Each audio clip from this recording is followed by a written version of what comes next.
What's going on, everybody? So happy you decided to click on this video. Today is Wednesday and here is our midweek youth devotional. Let's go.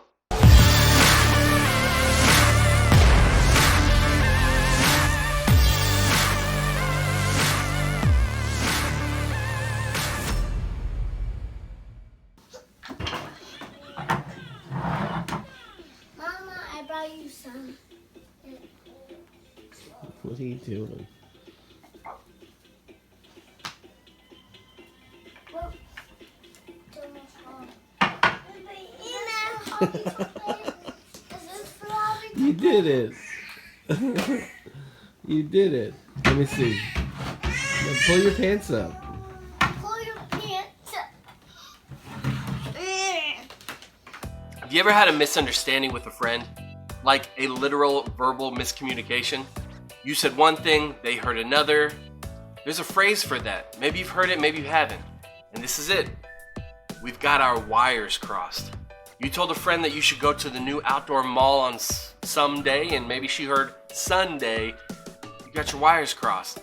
Does it make sense? The phrase dates back a long time ago. Back when, when phones were attached to walls and there were no screens to push. Even crazier, there was a time when people didn't even do the actual dialing. What you did was you connected to an operator and told them who you wanted to talk to, and then she would literally connect your wire to someone else's wire so that you could hear each other. I mean, that sounds bizarre to us, right? Think of all the stuff that operator overheard. Occasionally, as you can imagine, the operator probably made mistakes. You were trying to get connected to Bob, but instead you were connected to some random guy named George. Your wires were crossed. So that's where that phrase comes from. But now we say it anytime that something gets mixed up. Like when you thought that you were talking to your mom and she said she'd pick you up at the Wendy's near your school, but she actually said that she would pick you up Wednesday after school. Or your teacher said you better finish that project Sunday because it's due next week. And you hear, finish the project someday. I mean, it's an honest mistake, right? Has that ever happened to you? I mean, I've talked, to a lot of people fast, and I'm not a great listener, so it happens to me all the time. But it can happen with anyone at any time, basically wherever there are humans. Take it home, all right? You're surrounded by the people who drive you probably the craziest, your family. What? So at home, without a doubt, some wires will definitely get crossed. Or even at school, there's so many different demands from so many different teachers, coaches, counselors, and in your attempt to juggle all of that, wires can get crossed. With your friends, it could feel like you need a bomb squad to negotiate all the different wires that are there. There's so many different personalities, so much history, so many things to remember. Getting those details mixed up, saying the wrong thing to the wrong person, and it could be like matching a red wire with a blue wire and it's supposed to be a green wire, and all of a sudden there's this massive explosion happening. The point is, it can feel like no matter where we turn in our lives, there is a potential for crossed wires. I mean, with every relationship, there's a potential for disaster, for hurt, for anger. So what do we do with that? The odds seem stacked against things going well, don't they? What's the point of relationships if they're just going to end up in confusion or conflict? I mean, we're pretty much guaranteed that there are going to be misunderstandings and miscommunication. That's a huge tension, right? I mean, that's something real that we have to deal with. Here's a couple of ways that we typically try to deal with it. One, we take the approach that we just don't care. Maybe you think about, all of this and the potential of blown up relationships, and it's just easier to not care what other people think. It seems easier to do whatever we want, and if it makes people mad, like, fine, who cares? Or the other way we deal with it, the tension, is maybe we live in fear. We feel like we have to walk on eggshells. We have to filter everything we say and be cautious with everything we do because of the potential of conflict always being there. We feel like we can't ever let loose because even with our closest friends, the tension is always there. And it's exhausting. Doesn't it sometimes feel like with all these different wires being crossed and all the different relationships in our lives that it would just be easier to live in a cave? I mean, a cave that has Netflix, of course. I mean, that would be nice, right? Unfortunately, that's not really an option. And though it may sound like a good idea now, ultimately, It's just not. And here's why. You were wired for something different. In Genesis, the first book of the Bible, it talks about creation, about how God created the earth, the universe, everything that you can see, everything you can't see. But for God's very last creation, his best creation, he made man, Adam, right? And then he breathed life into Adam and he gave him a job. God told Adam to get to work taking care of the garden. And we're not told how long did that for, how long he worked solo. It could have been days, it could have been years, but we are told that after a while, this paradise, it wasn't exactly paradise to Adam anymore because he was lonely. Genesis 2:18 says, "It is not good for man to be alone." God saw that Adam was lonely and God said that it was not good. So God made Eve. You probably know this story of marriage, but God wasn't just saying that Adam needed a wife. He was saying that Adam needed company, conversation, community. Like the giraffes and monkeys, they weren't going to cut it long term for Adam. He needed a person, so God gave him Eve. So yes, we certainly have those moments. Living on a deserted island with Netflix sounds amazing. I mean, I get that, I've been there. But God wired us for something different.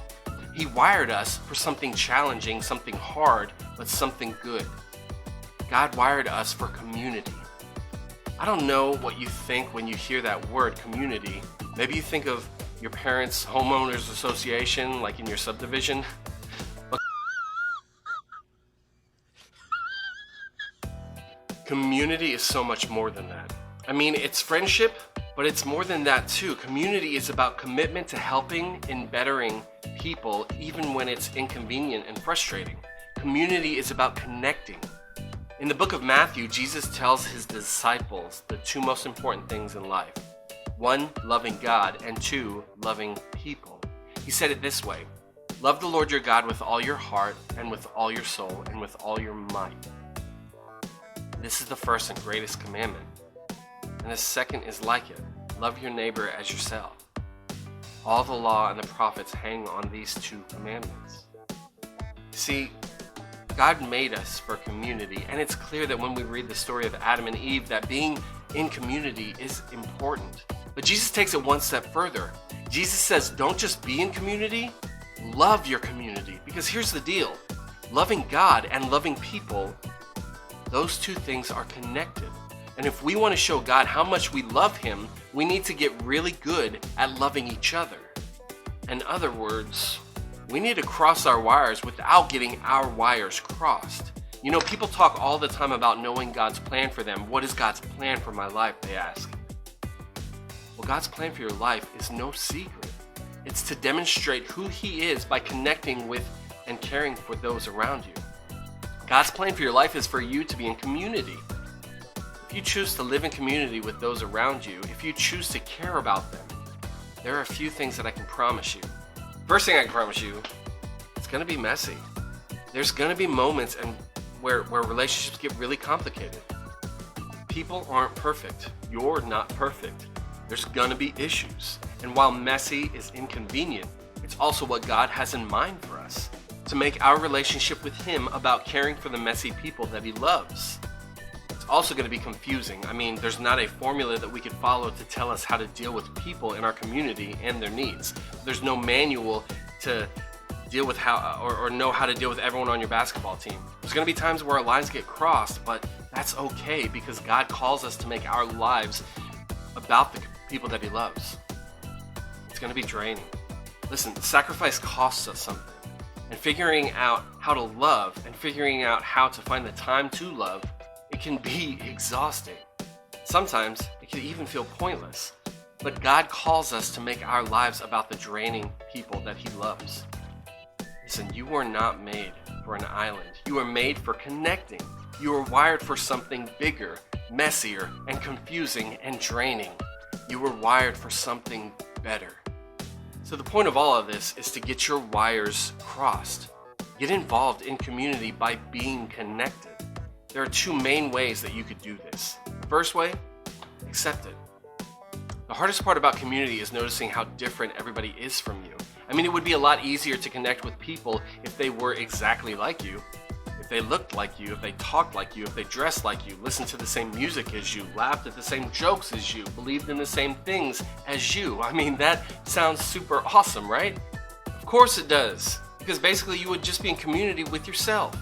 But the world is made up of a lot of people and a lot of different people. You don't have to travel halfway around the world to find them. I mean, start with your own family. You probably think your brother acts like he's from another planet. Maybe you think your mom acts like she's from a different century. Right in front of your eyes, right in your own house, there are people that are different from you, challenging you when it comes to connecting. But this isn't just about your family.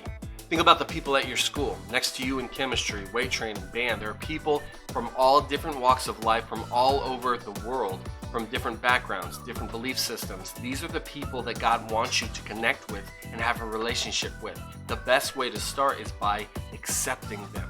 Not seeing their differences as walls to keep you apart, but the unique parts of them that you can appreciate God's individuality in them. Accepting people that are different from you is a way to appreciate and love God and love others too. The next way to connect with someone is to serve them. Once you've accepted someone, then you could work on serving them. Serving someone starts with just being in tune with what they have going on in their life. It means paying attention to the things that aren't right with them, that they might need help with. Or it means looking for opportunities to be a friend who simply listens. Serving begins with caring. And caring for others, that changes us, that changes our hearts. It makes us more compassionate, more like Jesus. And that's where the magic happens. That's where we know we're fulfilling the greatest commandment, to love God and to love people. When we accept and love others to the point where it changes us. No matter how you look at it, loving others and being in community with others is hard. It's messy. But we were wired for it, to show the love of God to others and to be changed ourselves. As you are out and about this week, think about one person that you can begin to connect with better. It might be a stepson, it might be a friend, it might be a teacher. But think of someone that you can show acceptance to and someone that you can serve. It doesn't have to be like this big dramatic thing. It could be as simple as listening when they speak or following up with them about things that they've expressed concern about. If you do this, I guarantee it'll make a difference in their life. And not only their life, but your life too. We have to learn the key to community. We need to cross our wires without getting our wires crossed.